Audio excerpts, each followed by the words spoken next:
She had driven 14 hours in a truck with a cracked windshield to marry a man who looked at her on his front porch and said, "I think there's been a misunderstanding." Cecily Boone stood in the dirt yard of a cattle operation outside Harlan, Montana, with her one good suitcase and $43 to her name, while the man who had written her 12 letters stepped back inside his own house and closed the door. Not slammed, closed, which was somehow worse. The whole yard was quiet. A dog watched from under the porch. Nobody came out. Here's what you need to know about Cecily Boone. She didn't cry, not where anyone could see. If you've ever been looked at like a problem someone else created, stay with me. Drop your city in the comments. I want to know how far this story travels. The drive from Billings had taken longer than it should have because she'd taken a wrong turn somewhere past the Musselshell River and hadn't had the money to waste on gas backtracking. So she'd driven forward until the road corrected itself, which was, she had decided, somewhere around mile 200, a reasonable philosophy for most situations. The letter from Emmett Grail was in the glove box. She'd stopped reading it 2 weeks ago, not because it had changed, but because she had memorized it enough that reading it again felt redundant.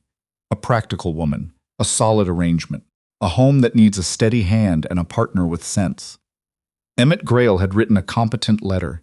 Good grammar, clear handwriting. The kind of man who said what he meant and meant, apparently, something considerably different from what she had understood him to mean. They'd written back and forth for 3 months. She had told him plainly in the second letter that she was not a small woman, had never been a small woman, and had made her peace with that fact some years ago. He had written back and said he wasn't looking for ornamentation. She had believed him. She was 31 years old, and she had driven 14 hours, and she was not going to stand in this man's dirt yard and wait for him to reconsider. She picked up her suitcase. She walked back to her truck. She sat behind the wheel for 2 minutes looking at the cracked windshield and the long straight road back toward town, and then she started the engine and drove.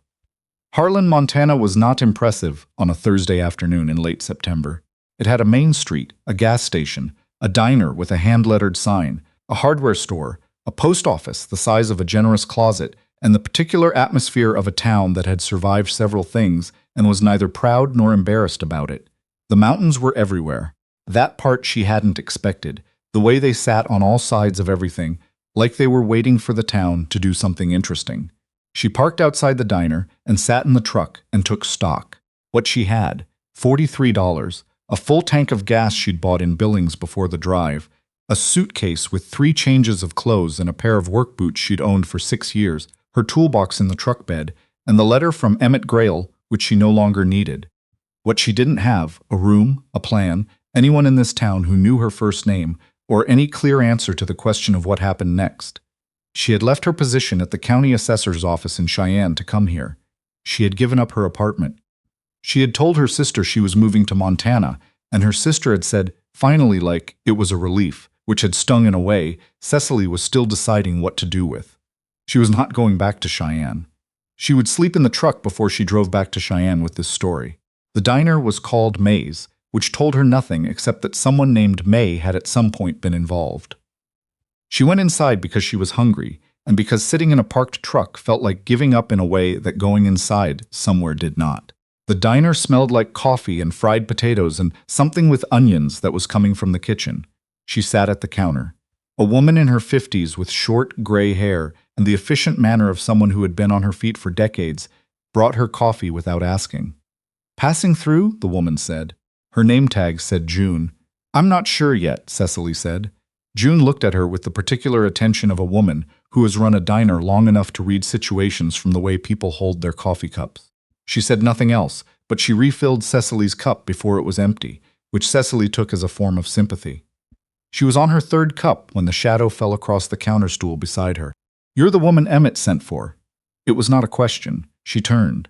The man standing there was not young, maybe 45, with a face that had spent considerable time outdoors and had eventually stopped arguing with that fact, broad through the shoulders. A jacket that had been good quality once and was now good quality in the way of things that have been well used.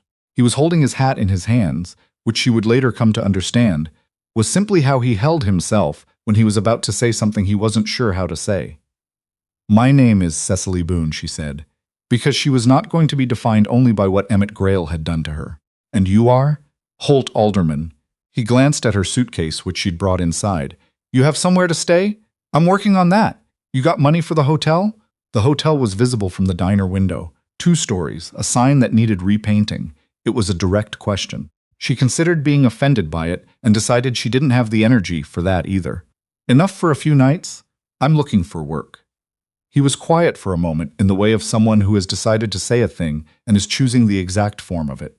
His hands turned the hat once, slowly. I run a horse operation, he said. About 9 miles out, my mother lives with me. She had a fall 8 months ago. Hips mostly healed, but she doesn't move right, and she won't eat properly. And she has opinions about every person I've hired to help her. He paused. I've had 3 women from town try it in 6 months. One lasted 11 days. One lasted a week. One lasted 2. What ended it? My mother, he said, is not an easy woman. Most interesting people aren't, she said. Something shifted in his face. Not quite a smile. Something closer to reassessment. Room and board, he said. $14 a month. It was not generous. It was also, at this specific moment, something rather than nothing. I'd want to see the place first, she said, and meet your mother before I agree to anything. That's fair, Holt said. He put his hat back on. I've got supplies to get from the hardware store. Can drive you out this afternoon if you want to look. She looked at this man, this stranger with the well-used jacket and the hat he kept taking on and off, and she thought about what she knew about him, which was nothing, and about the $43 and the truck outside and the road back to a city she had no good reason to return to. All right, she said, this afternoon. The road to the Alderman property was the kind of road that had been worn into existence by repetition rather than design. It climbed through grass and rock and crossed a creek on a wooden bridge that made a sound she chose not to examine too closely. Holt drove without much conversation. She looked at the mountains and the big gray sky and the landscape that was nothing like Wyoming in a way she found both impressive and quietly intimidating. How long has your mother been with you? She asked, when the silence had been long enough. Since the fall. Before that she was in town, her own house. She doesn't like being out here, but she likes being in town alone even less now. He kept his eyes on the road. She raised me out here. Then she left when I was grown, and she went into town, and that was fine. Now she's back, and she's angry about it. Is she angry at you or at the situation? He considered this. She doesn't distinguish. What's her name? Vera. Has anyone asked her what she misses? Not what she needs, what she actually misses. Holt looked at her sideways. It was a brief look, but it measured something. She's stubborn. That's not an answer. He was quiet. No, probably not. The property came into view around a long curve. She saw the barn first, then the main house, then the corrals, and then the whole picture settled. It was not small. The house was single-story but long, built from timber and stone, and it had the look of a place that had once been tended with care and was now tended with efficiency, which was not the same thing. The porch needed paint. The kitchen garden on the east side had gone mostly to seed. One section of fence along the near corral was held together with wire and optimism. It needs work, Holt said. He was watching her look at it. Yes, I've been focused on the horses and the pasture leases. The house has. He stopped. My wife left 4 years ago. It's been me and the operation since, and then my mother. He said it the way you say something factual that also happens to carry weight. She didn't say I'm sorry because he hadn't said it for sympathy. She said, I understand, which was not quite the same thing, but was what she meant. Vera Alderman was in the chair by the back window, which faced the east pasture.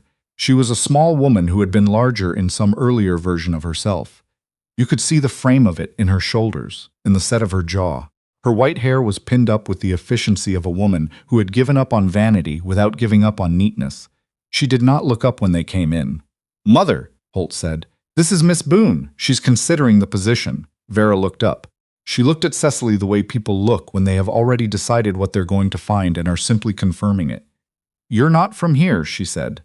Cheyenne, Cecily said. Long way to come to be a hired hand. I'm not here for the title, Cecily said. I'm here to see if the work is worth doing.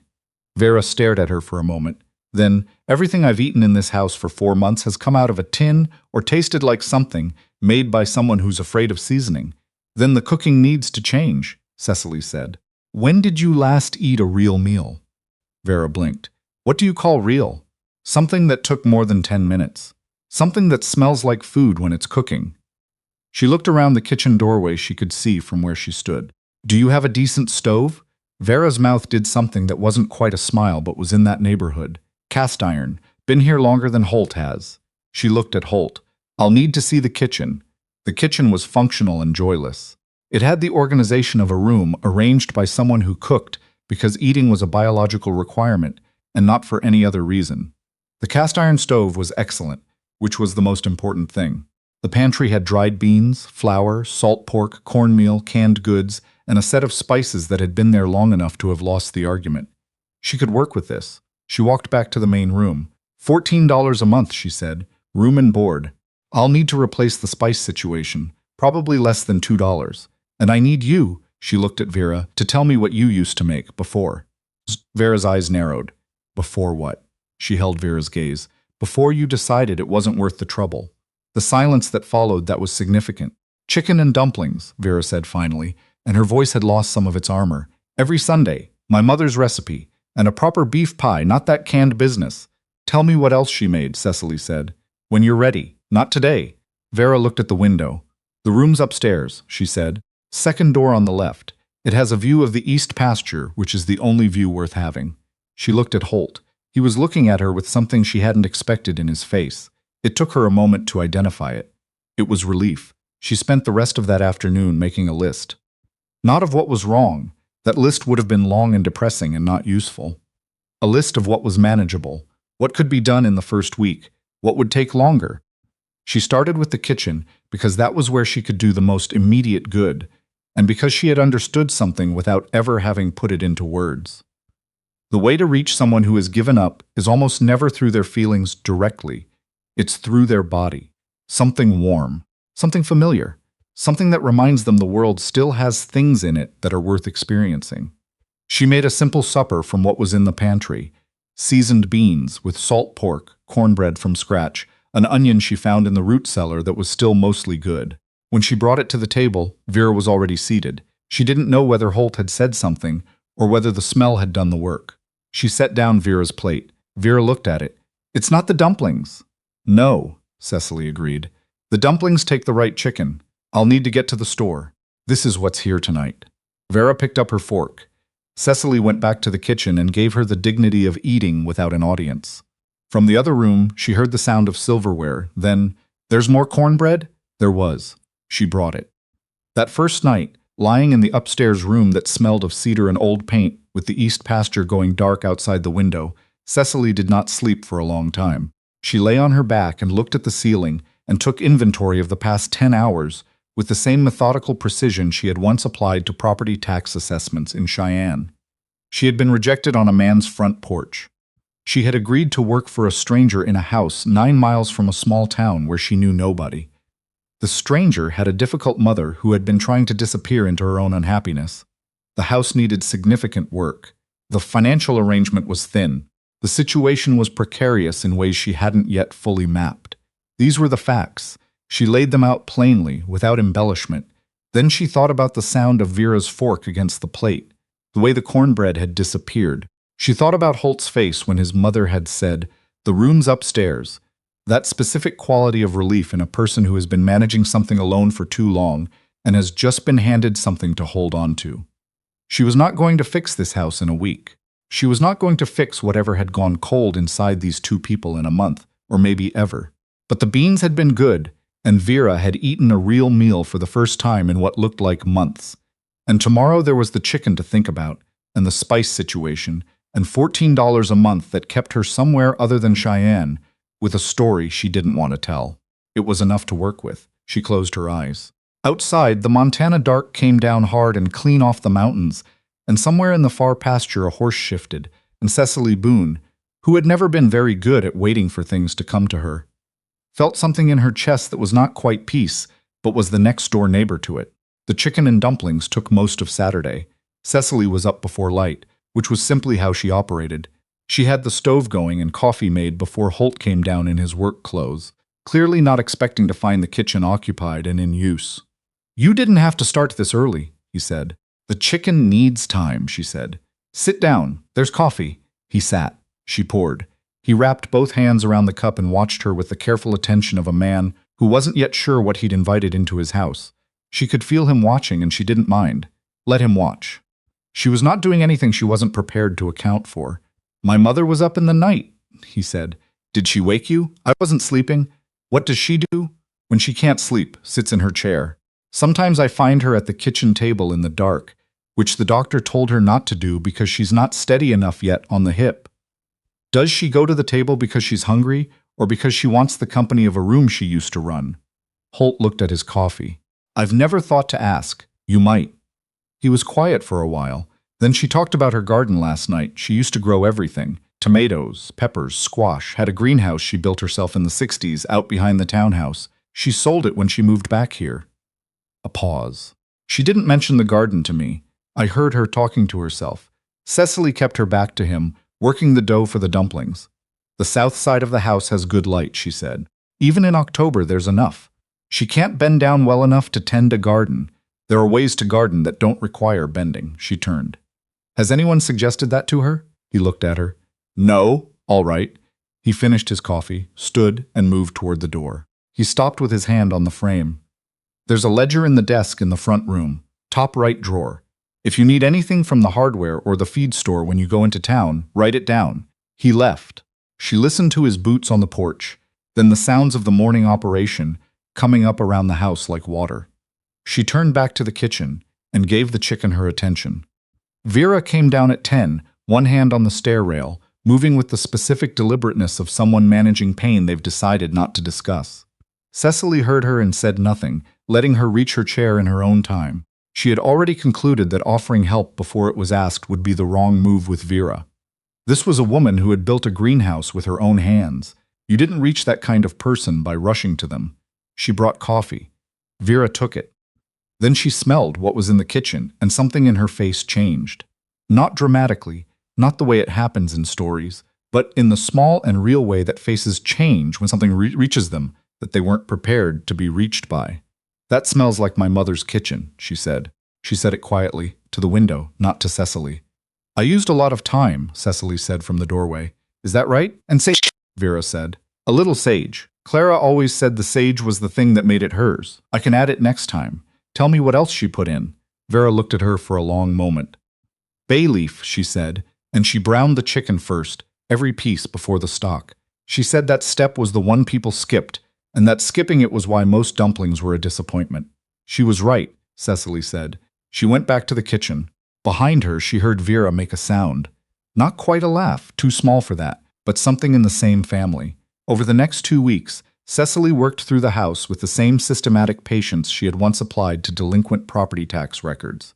Not frantically, not trying to address everything at once. One thing at a time, most urgent first, moving outward. The meals changed things faster than she'd expected.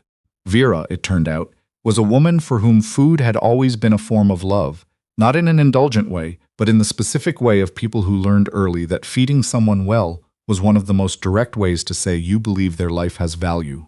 She had stopped doing it, stopped feeding herself properly, stopped caring whether the food on her plate was real or just fuel, because she had arrived at Holt's house feeling like a burden and had decided, on some level below words, that burdens don't deserve real meals. The chicken and dumplings, which Cecily had gotten right on the second try after Vera's instructions, seemed to dislodge something. You got the browning, Vera said after the second batch, in the voice of someone issuing a verdict they'd been withholding. I paid attention, Cecily said. Most people don't.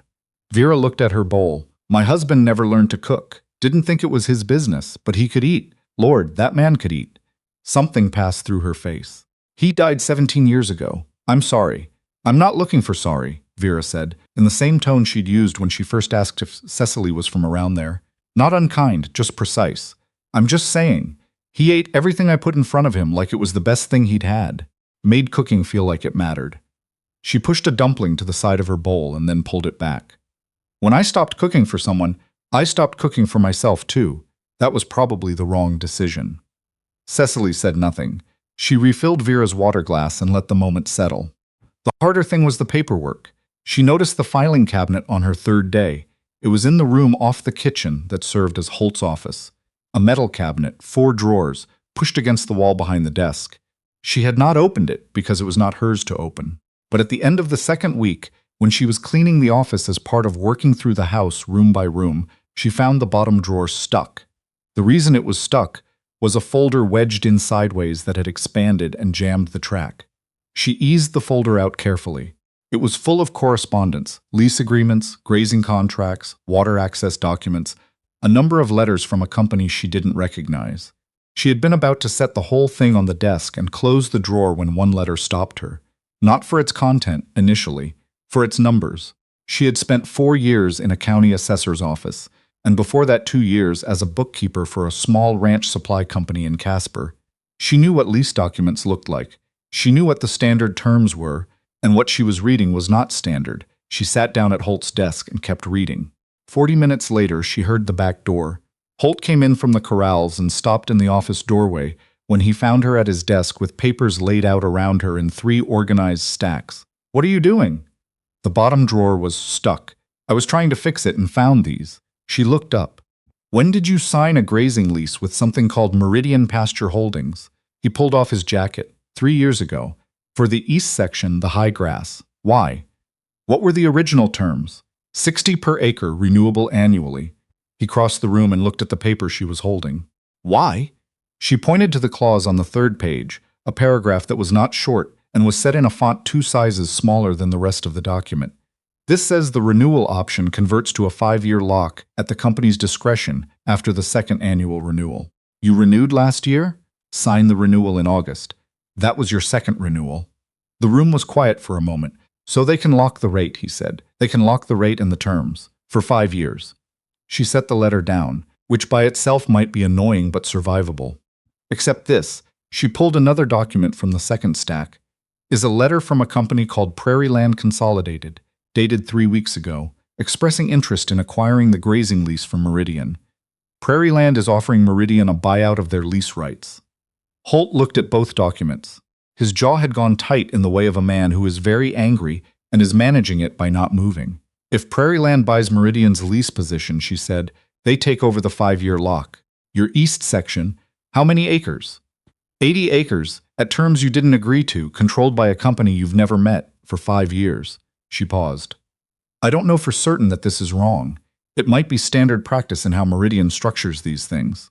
But I'd want to see the original lease you signed before the first renewal to compare the language.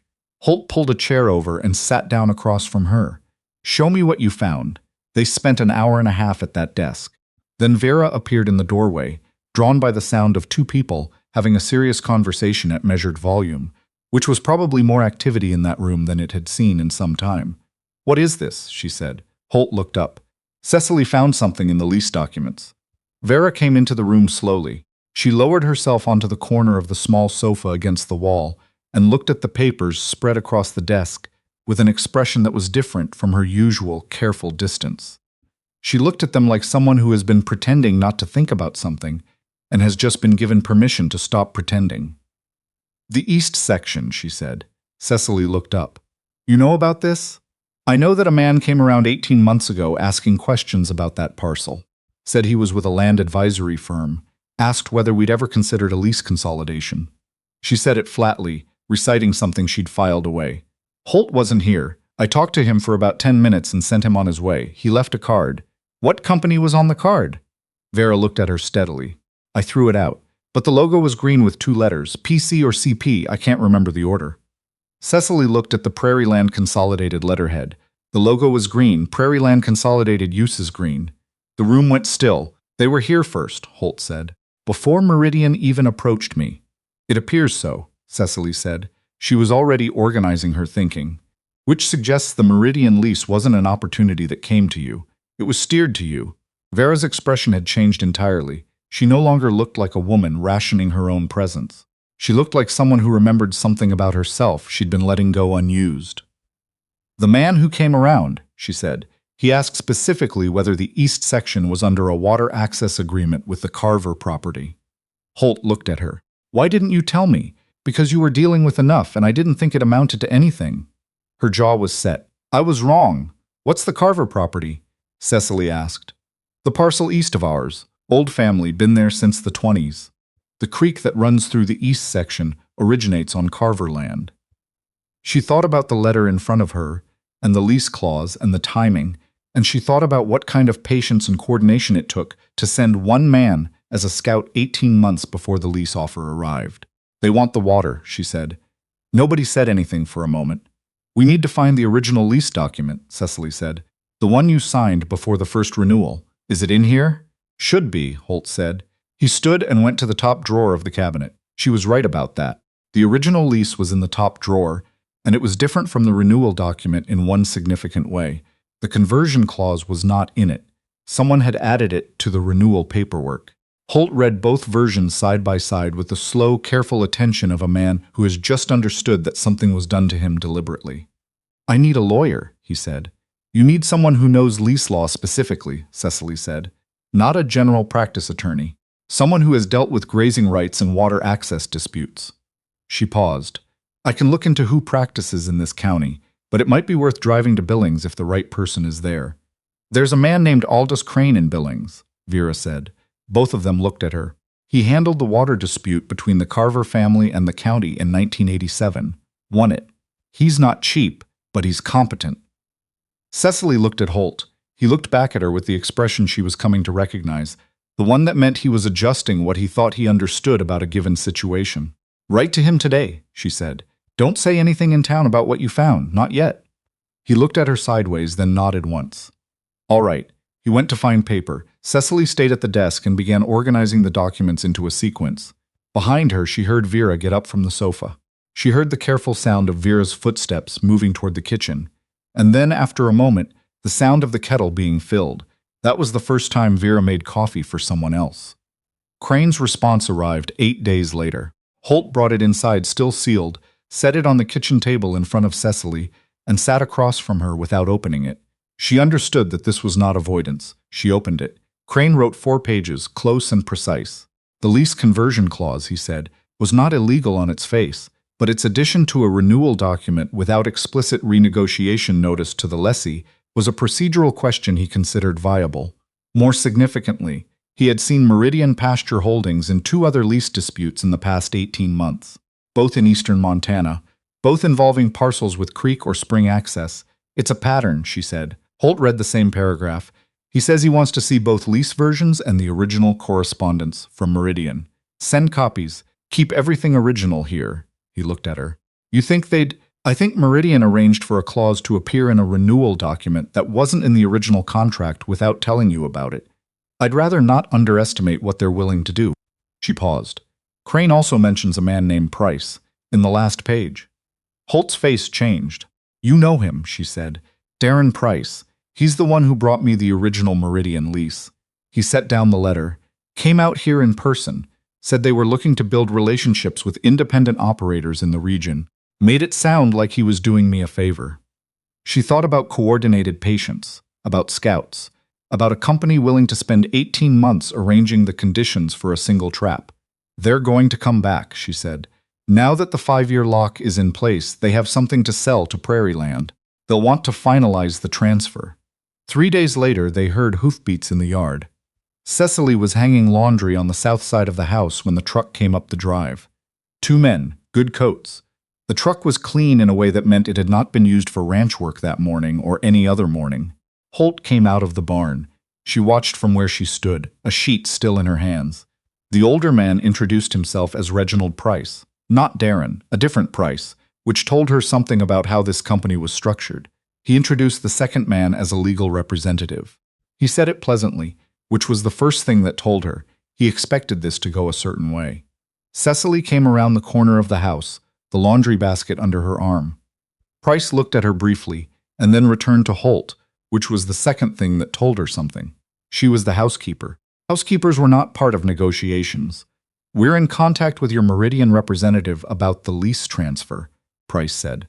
I understand you've recently completed your second renewal cycle, which under the terms of the agreement initiates the conversion period. Prairie Land Consolidated is prepared to honor the existing rate structure and offer a modest signing incentive for confirming the transfer. What rate structure are you referring to? Holt said. Price blinked. He'd expected something else from that question. The contracted rate of 60 per acre, locked for the 5-year term. That's the rate from the original lease, Holt said. I'm not aware of having agreed to a 5-year lock. Price's pleasantness thinned slightly. The conversion clause was part of the renewal documentation. It wasn't part of the original lease documentation, Cecily said.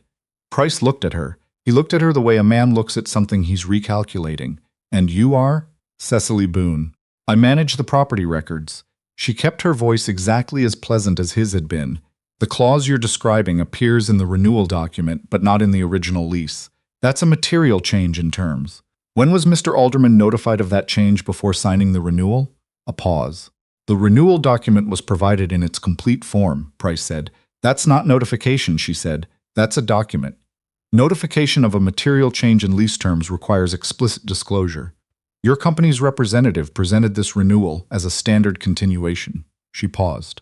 I imagine your legal people know that's a distinction that matters. I'm curious why you're here making a transfer offer instead of waiting for the legal question to resolve itself.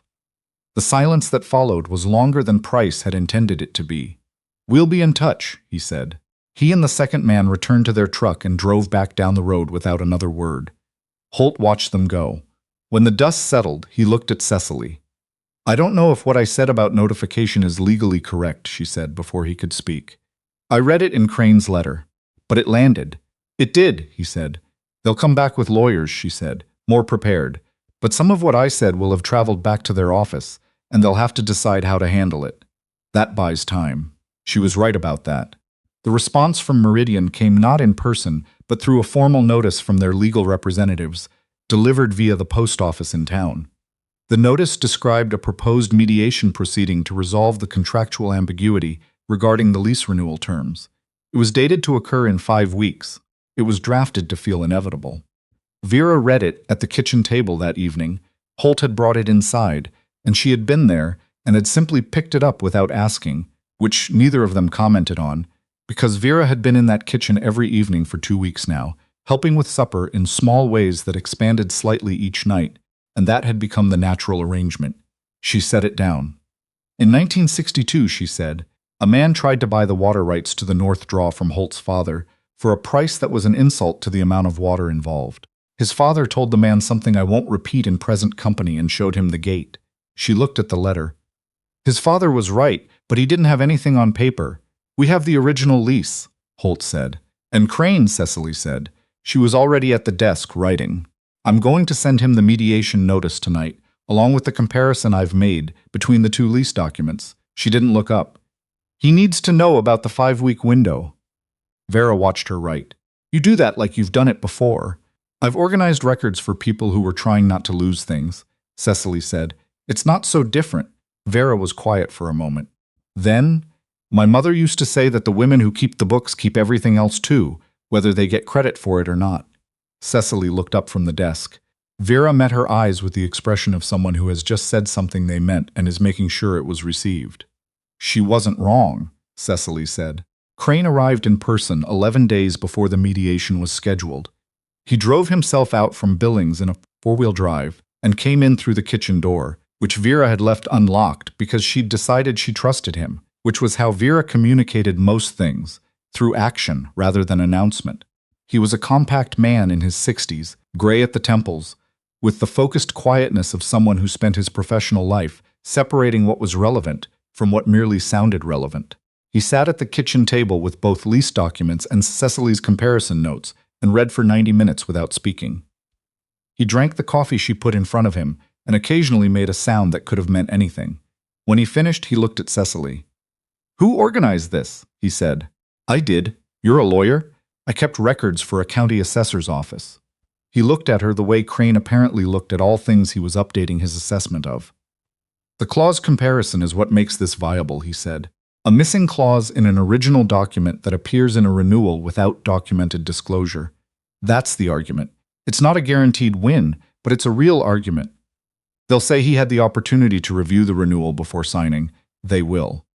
And we say the presentation of the renewal was as a standard continuation of existing terms, which is what their representative told him and what he reasonably understood. If we can demonstrate that Meridian uses this same approach with other operators, he tapped the folder, we stop being a lease dispute and become a pattern of conduct. That's different. Crane sent letters to 2 other operators in the region, Cecily said. Both had renewed Meridian leases in the past 2 years. One hasn't responded. The other. She handed him a folded letter, said their lease included the same conversion clause and they hadn't realized it either. Crane unfolded the letter. He read it once. Something in his expression shifted to the specific sharpness of a man whose argument has just become considerably stronger. "I want to talk to them directly. Their name's at the bottom," she said. "Hartwell, 60 miles south of here." He folded the letter and put it in his jacket pocket. He looked at Holt. "I need you to understand what comes next. If we take this to the mediation and challenge the clause there, Meridian will look hard at everything about this property. Every lease, every recorded agreement, anything they can use to complicate the picture. They have the resources to do that." "There's nothing to find," Vera said from where she was standing at the stove. Crane looked at the older woman. "There rarely is until someone starts looking for it. I'm not questioning the integrity of this operation. I'm telling you what they'll do." "Let them look," Vera said. She turned back to the stove. "This land is clean." Crane looked at Holt. Holt looked briefly at Cecily, just a glance, the kind that carries a question, and she gave him a small nod. He looked back at Crane. "We go to mediation," he said. The mediation proceeding was held in a conference room at the county building in Harlan on a cold October morning with frost on the ground and a sky the color of iron. Meridian sent 3 people. Price, a lawyer named Obert from a firm in Billings, whose suit was expensive and whose expression was that of someone accustomed to arriving in small towns and reaching conclusions quickly, and a younger man with a laptop who took notes. Crane had filed a formal response to the mediation request 10 days earlier. 12 pages. Cecily had read it twice and considered it the clearest document she had encountered since coming to Montana. She sat beside Crane at the respondent's table. She had not planned to sit there. She had planned to observe from the chairs along the wall, but Crane had indicated the chair beside him when she came in and she had sat, and now she was at the table with Holt beside her and Vera on his other side, because Vera had come and had said only that she'd built half of what they were there to protect, and she intended to be present when it was protected. Price looked at Cecily from across the room. He gave her the look of someone who has done research and was communicating that fact. She looked back at him and then returned to her papers. Crane opened with the clause comparison. He was economical about it. Here is the original document.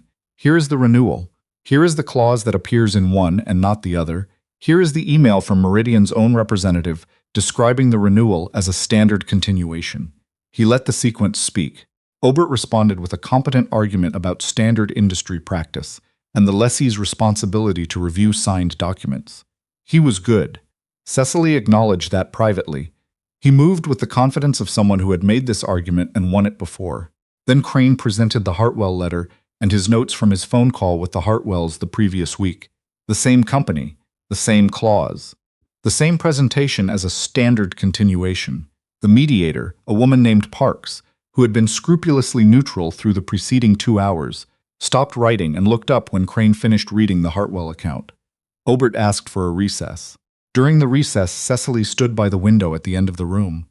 Outside, Harlan looked like itself, small and clear and frostbitten, and not particularly concerned with what was happening inside the county building. She had been in this town for 6 weeks. She knew the names of 4 people. She knew which counter stool at May's had a wobble. She knew the east pasture looked different in the morning from the afternoon, and that Vera's chicken and dumplings were better than her own, and that Holt Alderman was someone who held his hat when he was uncertain and put it back on when he'd made up his mind. "He keeps looking at you," Holt said. He had come to stand beside her, Price across the room. "He's trying to figure out who I am," she said, "where I came from, whether I can be managed." "Can he?" "No," she said without particular emphasis, "just the fact of it." Holt looked at the window. Outside, a dog was crossing the street in no particular hurry. "I want to say something," he said.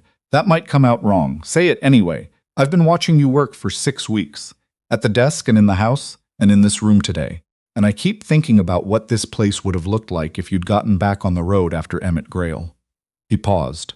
"Emmett did me a favor he didn't intend to." She looked at the dog crossing the street. "Emmett knew his own mind," she said. "I can't fault him for that. He was a fool," Holt said. "He was a man who saw me in his yard and made a quick calculation." She said it without bitterness. "He made it fast and he didn't revisit it, which tells you more about him than it does about me." She paused. "I used to spend a lot of time being bothered by quick calculations. I don't anymore. Quick calculations miss too much. I'd rather be worth a second look than an easy first read." The recess ended. They went back to the table. The mediation concluded without a resolution, which Crane had told her in advance was the best possible first outcome. Parks declined to issue a finding and instead referred the matter to the State Agricultural Lease Arbitration Office, citing questions of pattern conduct that required broader review. When she said the words pattern conduct, Obert's expression did not change, but the younger man with the laptop stopped typing for just a moment. Outside on the front steps, Price walked close enough to speak quietly. "This doesn't end here," he said. He said it to Cecily, not to Holt. "I know," she said. Vera, who had been just behind, came up beside her on the steps. They both watched Price and his team return to their clean truck.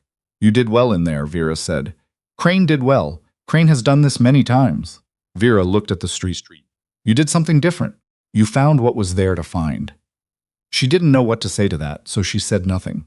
She stood on the frost-cold steps and watched Holt bring the truck around, and she thought about the lease document in the stuck drawer and the pattern of a company that had been working towards something for 18 months before it came to Holt's front door, and about what came next.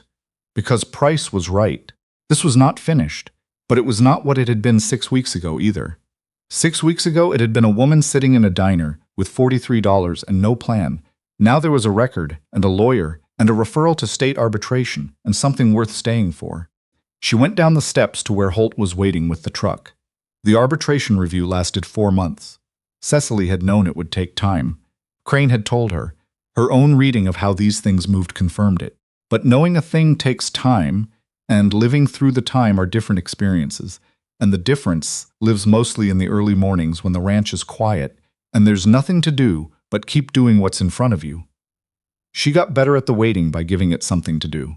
She organized the full property records going back to the original Alderman land purchase in 1941. She corresponded with Crane every 10 days. She answered the state arbitration office's requests for additional documentation with the same organized thoroughness she'd applied from the start. She ran the house. She helped Vera build a raised planting bed on the south side, 2 feet off the ground, no bending required. From materials Holt brought back from the hardware store without being asked, and without making a production of it. The first seeds went in 2 weeks before first frost, covered with row cloth. Vera stood over them in the thin October sun with her hands in her pockets, and looked at them the way you look at something you'd stopped believing in. "Garlic first," she said. "It winters over and comes up in spring without asking anything of you." "That sounds like something you know from experience," Cecily said. Vera looked at her sideways. "It does," she said. March came, April. A letter from Crane arrived in early May that was different from the others. Shorter, denser, written faster. She read it standing at the kitchen table. Then she sat down and read it again. The arbitration panel had issued its finding. The conversion clause in Meridian's renewal document had been ruled a material change in lease terms, improperly disclosed. The clause was unenforceable, as applied to the Alderman lease. Furthermore, the panel had referred the evidence of pattern conduct. 3 operators in eastern Montana, including Hartwell, and a third case Crane had identified during the review period, to the State Attorney General's office for investigation of potential predatory lease practices. She put the letter flat on the table and looked at it. Not a complete win. Crane had said this clearly in the letter, and she appreciated his precision. The East Section lease reverted to its original annual terms, which was what they'd wanted. Meridian's ability to transfer the lease position to Prairie Land Consolidated was severed. The water access to the East Section Creek remained under Holt's operational control. The investigation into the broader pattern was someone else's job now, but it was being done. She went to find Holt. He was in the north pasture with 2 of his hands, moving horses to new spring grass. She walked out to him across the soft ground, with the May morning bright around her, and she could see from 50 yards that he saw her coming and read something in the way she walked, because he stopped what he was doing and handed the lead rope to one of the men and came toward her. She handed him the letter. He read it standing there in the pasture with his hat off and the spring sun on his face, and she watched him read, watched the careful control of his expression, and then the thing that moved underneath it when he got to the panel's finding.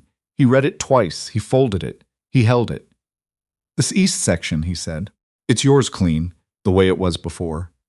He looked at the letter in his hand. He didn't say anything for a moment. The horses moved in the grass behind him. Somewhere a meadowlark was being very convinced of its own opinion. "Come on," she said. "Let's tell your mother." Vera was in the kitchen garden. This was itself something. She had been in the kitchen garden every morning for 3 weeks, moving along the raised beds with a hand fork, tending the garlic that had come up exactly as she'd said it would, and the early peas and the lettuce starts she'd put in a week ago. The doctor had come out in April and had stood in the yard afterward with an expression of genuine puzzlement, because the woman he'd examined that morning was not the woman he'd been examining since September. She came to the gate when she saw them coming. Cecily read Fletcher's, Crane's letter, the key section, aloud. Vera listened with her arms folded and her eyes on the middle distance. When Cecily finished, Vera was quiet for a moment. The east section, she said. Cleared. The original terms stand. And Meridian? The Attorney General's office is investigating the pattern. Crane says they'll likely settle before anything goes to trial. The exposure is too wide. Vera looked at the pasture that ran east from the house. Toward the creek, she couldn't see from where she was standing but knew exactly. She had known exactly where that creek was for 60 years. Holt's father, she said, would have fought them the same way his father fought everything, which is loudly and with his hands, and he would have lost. She said it without harshness, as a fact. Sometimes the right weapon for a thing is paperwork. She looked at Cecily. You came here with nothing, she said. I came here with $43 in a toolbox, Cecily said. Vera's mouth moved. That's not nothing, she said. That's two things. I'd argue the toolbox was the important one. She turned and walked back to her garden. Holt beside her made a sound low in his throat that might have been a laugh. The state investigation concluded in August. Meridian Pasture Holdings entered into a settlement with the state attorney general covering 4 counties and 11 affected lease agreements. The conversion clause was struck from all existing Meridian leases in Montana. 2 company principals resigned. Darren Price, the original Price, the one who had come to the Alderman property 3 years ago with a friendly manner and a lease document, was named in a separate civil complaint brought by the Hartwells, which Crane said was likely to resolve unfavorably for him. Crane's final letter to Holt was 2 paragraphs. The lease is cleared. The pattern is addressed. This is a good outcome for everyone who participated honestly. He added a postscript. Miss Boone's record organization was what made this case demonstrable rather than merely arguable. Please tell her so. She read the letter at the desk in the office, which had been reorganized and now had a second chair because she used it regularly, and one chair had become impractical. She put the letter in the file with everything else. All of it in order, all of it dated and cross-referenced. Then she closed the file and sat in the September quiet of the office and tried to understand what she was feeling. She had come to this house with a ruined plan and a cracked windshield and $43. The plan, Emmett Grail, the letters, the long drive, the borrowed hopefulness of a woman who had talked herself into believing that a man's good grammar was a reliable indicator of his character, felt now like something that had happened to an earlier draft of herself. Not a different person, just an earlier draft. One that hadn't been through enough revision yet. That was the thing about being told you're not enough. Sometimes it breaks you. Sometimes it breaks something open that needed to be broken open, and what comes through is not what you expected. She was 32 years old now. She had found a fraudulent contract clause in a stuck filing cabinet and fought a land company to a state settlement and coaxed a grieving, difficult woman back to her own garden and her own cooking and her own capacity for interest in the world. None of that had been what she came here for. It was better than what she came here for. Holt found her on the porch that evening. September had turned the air cool. The east pasture was going gold at the edges. She had a cup of coffee she wasn't drinking because she'd gotten distracted by the light. He sat in the other chair without asking. They'd been past asking for a while. For a while they just sat. I've been thinking, he said. About what? He had his hat in his hands. She noticed that first. About what this property would have looked like in 3 years if Meridian had finalized that transfer, he said. Prairie land with a 5-year lock on the east section. The creek access under question. The financial pressure of fighting that while trying to run the operation. He turned the hat. I ran those numbers in my head 100 times this winter, and I don't like where they go. You'd have figured it out, she said. I don't think I would have, he said it plainly. Not without someone who could read what was in that file cabinet and understand what it meant. I'd have gotten a lawyer eventually, maybe, but by then, he stopped. I'm not good at saying this kind of thing. Say it anyway. He looked at the east pasture. I've been thinking since about May that I want to ask you something, and I keep finding a reason to wait for a better moment. And I think waiting for better moments is how months go by. Holt. I know. He looked at her. In the September light, his face was the same face it had always been. Weathered, patient, not particularly easy to read unless you had read it enough times to know what the different versions of its silence meant. She had read it enough times. "I want you to stay," he said, "not as the person I hired, as the person I want beside me. For the rest of this." He paused. "That's probably not the right way to say it. It's the true way," she said. "That counts for more." He looked at her with the expression of a man who has said the thing and is waiting to learn what it cost. "Yes," she said. He was quiet for a moment, absorbing that. Then the corner of his mouth moved. They married in November, 6 weeks after the final settlement letter arrived, in the living room of the Alderman house, with the windows showing the first snow on the east pasture, and a small group of people who had come to matter in the 4 months since she'd sat in May's diner, with a cold cup of coffee and no plan. Crane drove down from Billings. He arrived early and helped move furniture without being asked, which told her everything she needed to know about the man beyond his professional qualities. June from May's came. She brought pie, 3 of them, without explanation, which also told Cecily everything. The Hartwells drove 60 miles in a truck with a broken heater because they said they'd wanted to meet the woman who'd found the claws, and Cecily told them it was Crane who'd built the case, and Mrs. Hartwell looked at her with the expression of a woman who had been around long enough to know when credit was being redistributed unfairly, and simply patted her arm and said, "Yes, dear." Vera stood beside her son for the whole ceremony. When it was done, she held Cecily for a long moment without speaking. When she stepped back, her eyes were bright and her jaw was doing the thing it did when she had a large feeling she was deciding not to elaborate on. "Well," she said. "Well," Cecily agreed. The ranch changed after that, in the way things change when the thing that was weighing on them is gone. The east section came fully back into productive use. The spring brought the first full planting of Vera's kitchen garden, proper, both raised beds and a ground-level row for the things that didn't need bending. There were tomatoes by August, which Vera declared were not quite as good as the ones from her Billings greenhouse in 1974, but were an acceptable second best, which from Vera was an endorsement of some significance. Cecily kept the records, all of them. It had never been specified in any agreement, but it had become hers because she was better at it than anyone else, and because she understood what she had come to understand about most of the important things in her life. The difference between a thing that survives and a thing that doesn't is almost always the quality of attention paid to it. Vera lived 7 more years. They were good years, not without difficulty. Aging is not without difficulty, but years in which Vera Alderman was entirely herself, in possession of her opinions and her garden and her recipes and her particular way of delivering a compliment that made it feel like a judgment you'd passed. She died in the spring, in her chair by the back window that faced the east pasture, with the window open and the smell of the garden she had planted coming through on the air. It seemed, in a way that Cecily couldn't explain precisely but understood completely, like the right ending for the right person. She grieved her honestly. There's something they don't tell you about starting over with nothing, which is that the nothing isn't actually nothing. It's the weight of everything that didn't work, the wrong assumptions, the long drives toward doors that close in your face, the $43 and the borrowed optimism and the cracked windshield and the quiet indignity of being looked at by someone and found wanting in the first 30 seconds. All of that is material.